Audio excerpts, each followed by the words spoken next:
नमस्कार।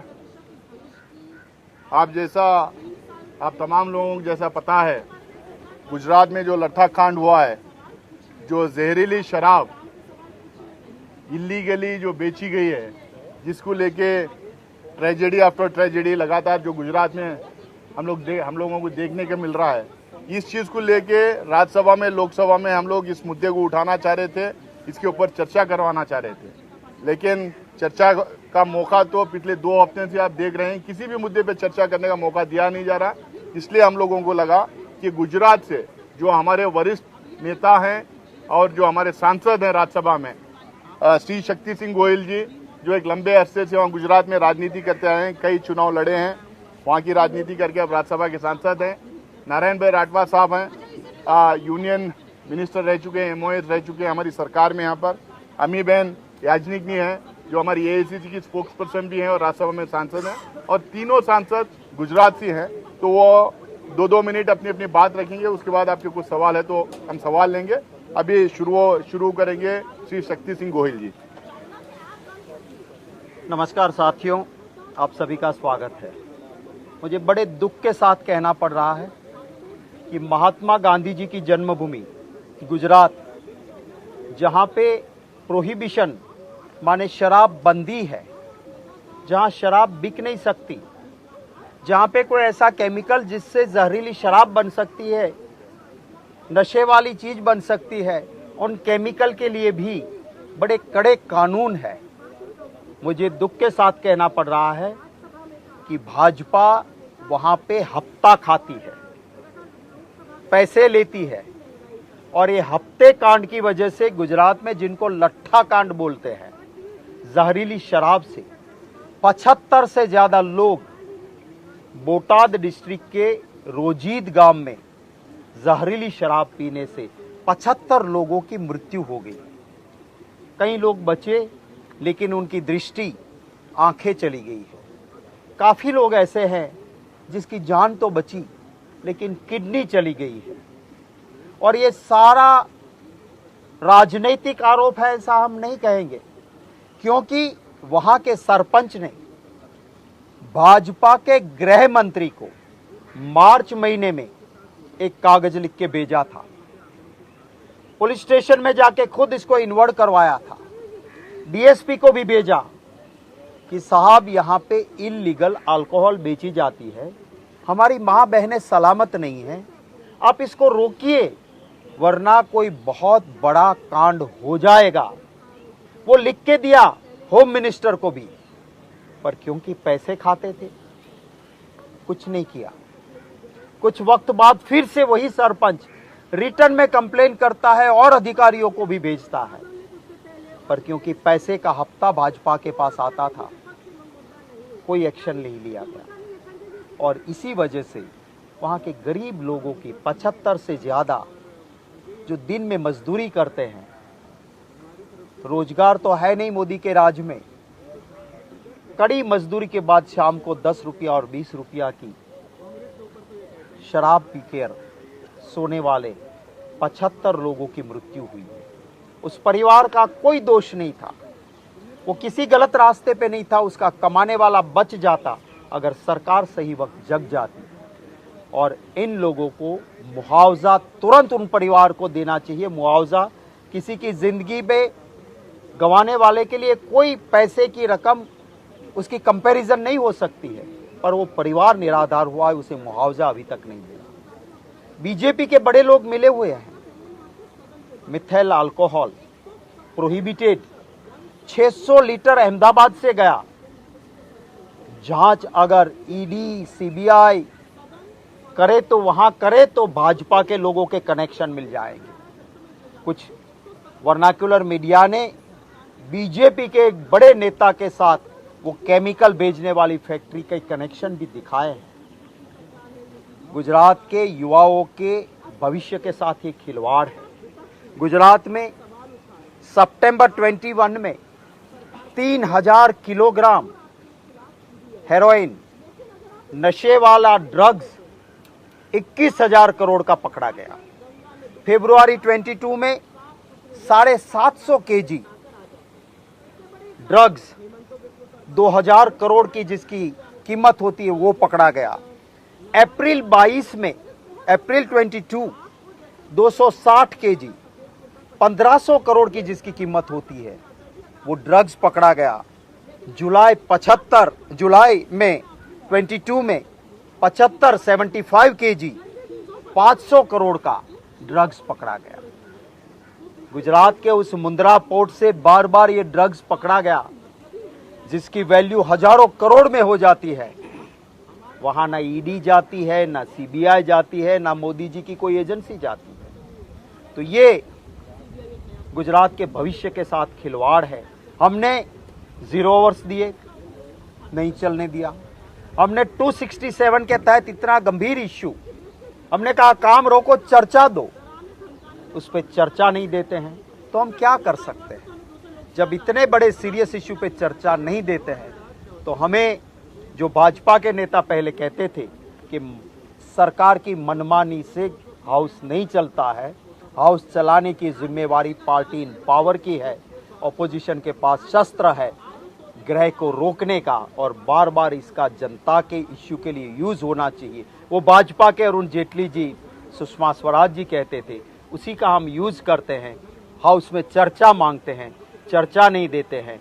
हमारी बहन एमी बेन की 267 की तहत दूसरी एक नोटिस थी जो भाजपा के एक मंत्री के ऊपर महिला के आरोप, उस पर वो बात करेगी।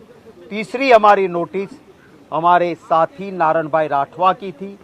लिम्पी नाम का रोग आया है जहां पे गायों को, ढेर सारी गाय मर रही है, गाय माता के नाम पे वोट लेते हैं और वैक्सीन की जगह पे पानी के इंजेक्शन, सलाइन वाटर के इंजेक्शन दिए गए और वैक्सीन नहीं दिया गया। वो वीडियो भी आया है, इन पे बात करेंगे। मैं पहले एमी बेन से रिक्वेस्ट करूंगा कि वो अपनी 267 की नोटिस की बात आपके सामने रखें। एक बड़ी शर्मनाक बात सामने आई कि सिटिंग मिनिस्टर गुजरात में, उनके खिलाफ एक महिला ने कंप्लेन की कि वो 5 साल से उस पर दुष्कर्म हो रहा है, उसको परेशान किया जाता है, बार बार बुलाया जाता है और वो कहीं भी अपनी फरियाद नहीं कर सकती। इतनी शर्मनाक ये बात है, पर उस पर कोई एक्शन नहीं लिया जा रहा है क्योंकि द मिनिस्टर इज सिटिंग और उनका नाम आया है गुजरात के मिनिस्टर का अर्जुन सिंह जी। वो महिला ने इतनी जगह बताया और वो अपने फैमिली के साथ भी गई कि पिछले 5 साल में बार बार उनको बुलाया गया है, बार बार उनको बेशर्मी से उनके साथ दुष्कर्म हुआ गया है, उसको बड़े एक्सप्लॉइट किया जा रहा है, पर उसकी कोई बात सुनता नहीं है। इस पर से मैंने 267 लगाया कि बहुत ही गंभीर आरोप है और जहां सत्ता पक्ष इतनी बातें करता है कि हम एक डेवलप्ड राज्य में सत्ता पक्ष है, गुजरात एक डेवलप्ड स्टेट है, तो आप देख रहे हो कि एक तरफ ह्यूज ट्रेजेडी हो रही है, ड्रॉप आउट रेट्स है, बच्चियां स्कूल नहीं जा पा रही है, इंफ्रास्ट्रक्चर नहीं है स्कूल का, तो ऊपर से एक महिला जो एकदम सीधे से आके कहती है कि मेरे साथ इतना खराब कर्म होता रहा है काफी समय से, पर मेरी फरियाद कोई सुनता नहीं है। ये भी बताता है कि महिला क्या सुरक्षित है गुजरात में और क्या, कहां से state human rights commission, state women commission, मुझे लगता है स्टेट विमेन कमीशन के तो आज जो है उसके चेयरपर्सन वो भी नहीं है, तो महिला जाए तो जाए कहाँ। हर महिला कोर्ट में जाएगी और ऐसे सत्ताधीश पार्टी के सत्ताधारी मिनिस्टर के सामने वो कितना आवाज उठा पाएगी। इसके लिए 267 रूल के नीचे हमने ये बात मैंने उठाई थी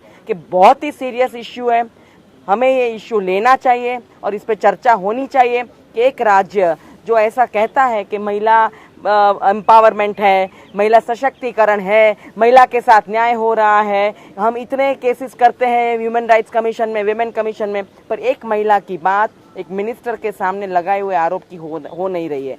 तो मैं ये बात उठाना चाहती थी, पर ये लोग सदन चलाना नहीं चाहते। हमारे यहाँ पे women and child commissioner development है, तो मिनिस्ट्री भी महिला के पास है, पर वो भी कभी संज्ञान नहीं लिया है, इसका भी संज्ञान नहीं लिया है। तो मैं पूछना चाहती थी ये सस्पेंशन देके कि भाई हमें चर्चा करवाओ, गुजरात में क्या है, हम सारे आंकड़े दे सके आपको, और महिला की क्या परिस्थिति है, क्या सत्ताधारी पक्ष सुओ मोटो ये सुन के क्यों नहीं ले सकता है। इसके बाद एक वायरल भी वीडियो हुई थी कि जिसमें बता रहे थे कि जो एक उनका रैली चल रहा था उसमें एक मंत्री थे या बहुत अच्छी पोस्ट पे जो व्यक्ति थे बीजेपी के, वो भी ये इलिसिट लिकर की बात कर रहे, तो वो भी एक जहाँ प्रोहिबिशन स्टेट है उनमें उसमें पी के चल रहे थे। आसपास की महिला जो नेत्री थी वो बता रही थी कि ऐसे बिहेव ना करो, फिर भी ये हो रहा है। तो मुझे लगता है कि गुजरात में बिल्कुल ना तो कोई जांच होती है, ना महिला आके वो जवाब दे सकती है, ना वो कंप्लेन कर सकती है। मैं ये मुद्दा उठाना चाहती हूँ, पर ये सदन में ये मुद्दा नहीं लिया जाता है और सदन में हमारी बात सुनी नहीं जाती है। नारायण भाई राठवा। नमस्कार साथियों, आज राज्यसभा के अंदर गुजरात के अंदर पशुपालन डिपार्टमेंट के अंदर जो गाय है, भैंस है, बैल है, उसके अंदर एक बड़ा डिसीज जो लंपी करके नाम का बड़ा डिसीज वहाँ पर चालू है। वो डिसीज की वजह से गाय, भैंस और बैल इमीडिएट मर गए और कम से कम 8 से 9 हज़ार के करीब गाय और भैंस बैल मर गया है। आज ये मैटर सदन के अंदर राज्यसभा में अर्जेंट मैटर की तहत उठाने की कोशिश की, लेकिन हाउस नहीं चलने की वजह से वो हमारा मैटर वहाँ पर डिस्कस नहीं हुआ। जैसे कोरोना 2020 में आया और सडन बहुत लोगों को इसकी इफेक्ट हुई, ऐसा ये गुजरात के अंदर ख़ास तौर पे कच्छ, रापर, जामनगर, पोरबंदर और उस तरफ बनासकांठा, अरवली, पाटन, ये 6-7 डिस्ट्रिक्ट के अंदर लिम्पी नामक का बड़ा डिसीज आने की वजह से वहाँ बहुत कैजुअलिटी हुई है और गाय, भैंस, बैल मर गया है। वहाँ पर स्वैच्छिक संस्था जो पशुपालन के लिए गौशाला करने के लिए गौशाला में गायों भैंसों को लाके उसको सारवार देने का बहुत पैमाने पे चल रहा है, लेकिन उसको भी कोई सपोर्ट नहीं दे रहा है। राज्य सरकार से और भारत सरकार से हमारी मांग है कि जितने भी खेडूतों की गाय, भैंस, बैल ये रोग की वजह से मर गए हैं, उसको कोई न कोई इंक्वायरी वहाँ पे होनी चाहिए और जो गाय, भैंस, बैल मर गया है उसको मुआवजा देने का काम भी राज्य सरकार वहाँ पर करे, यही हमारी डिमांड है। और जो खेडूतों का गाय और भैंस मर गई है तो खेडूतों को भी कहीं न कहीं राहत राज्य सरकार की तरफ से मिले। मैं प्रधानमंत्री जी से भी मांग करता हूँ, अभी 2-3 दिन पहले बनासकांठा में डेयरी का सबसे बड़ा प्लांट का इनॉग्रेशन करके आए, वहाँ पर भी यही डिसीज आने की वजह से बहुत गायों को नुकसान हुआ है। और बड़ौदा डेयरी जैसे साबर डेयरी, यहाँ से बनास डेयरी, ऐसी अलग अलग प्रकार की डेयरी है, उसका चेयरमैन है। तो ये सभी लोगों को तुरंत वहाँ पर काम पे लगाया जाए और उसकी रस्सी जो है वो रस्सी वहाँ पर गायों को दे तो गाय माता बच सकती है। तो यही हमारी डिमांड है कि राज्य सरकार उसके ऊपर तुरंत कार्रवाई करे और भारत सरकार की तरफ से हमारे जो प्रधानमंत्री नरेंद्र मोदी जी है वो डायरेक्शन दे और खेडूतों का जो गाय, भैंस, बैल मर रहे हैं उसको बचाने की कोशिश करें। हम आपको एक ये वीडियो भेज देंगे, इस वीडियो में आप देख सकोगे, मीडिया डिपार्टमेंट हमारा आपके साथ शेयर कर लेगा ये वीडियो। ढेर सारे गायें मर रही हैं, ट्रैक्टर की ट्रॉली में डाल के इसको खुले में फेंका जा रहा है। और एक और वीडियो भी है कि जहां वैक्सीन देना चाहिए वहां भय मुक्त भ्रष्टाचार, वैक्सीन की जगह सलाइन वाटर चढ़ाया गया और ये ढेर सारे आप देख सकते हो डेड बॉडीज गायों के वहां कच्छ, सौराष्ट्र और नॉर्थ गुजरात में स्पेशली हर दिन ये गाय मर रही है। इसका ना कोई रिकॉर्ड रखा जा रहा है, ना इसे कोई मुआवजा दिया जा रहा है, ना कोई एक्शन लिया जा रहा है। गाय के नाम पे वोट लेते हैं पर गाय की क्या हालत है, जैसे कोई माँ की सेवा ना करे और सिर्फ माँ को भी कैमरे के लिए यूज करे, इसीलिए इसी तरह ये गाय माता को सिर्फ वोट बैंक के लिए यूज करते हैं। और गायों की क्या हालत है ये वीडियो से आप देख पाएंगे। आप सभी का मैं दिल से धन्यवाद करता हूँ। धन्यवाद, नमस्कार।